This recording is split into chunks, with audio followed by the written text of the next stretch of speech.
નમસ્કાર મિત્રો, શિક્ષણ, આરોગ્ય, રોજગાર, ન્યાય, કાનૂન વ્યવસ્થા, પ્રકૃતિમય વાતાવરણ વગેરે જીવનના પ્રાથમિક મુદ્દાઓને ભટકાવી આ ભ્રષ્ટ ભારતીય જનતા પાર્ટી હિન્દુ મુસ્લિમ જ્ઞાતિ જાતિમાં ઉલઝાવી કેવી રીતે આપણે વંચિત કરે છે, માણસ તરીકે આપણા અધિકારો હકો છીનવે છે. સાંભળો, વોટ ચોર ગાદી છોડ નો નારો દેશભરમાં બુલંદ થઈ રહ્યો છે.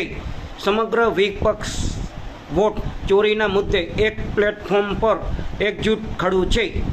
આવી પરિસ્થિતિમાં તાનાશાહી શાસકો ધાર્મિક કટ્ટરપંથીઓને અને ગોદી મીડિયા ચેનલોને મુદ્દો ભટકાવવા છૂટો દોર આપશે એવી દહેશત છે.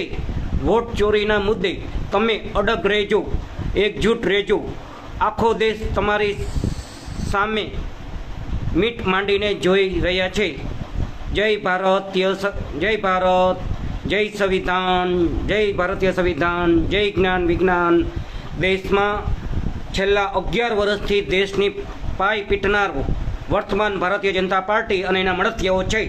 વર્તમાન ભારતીય જનતા પાર્ટી અને એના મળતિયાઓએ દેશને માય કાંગલો અને હાવ પોતાના ઉપર થતો અન્યાય અત્યાચાર સામે બોલી શકતા નથી એવું વાતાવરણ ઊભું કર્યું છે. ભાગ 1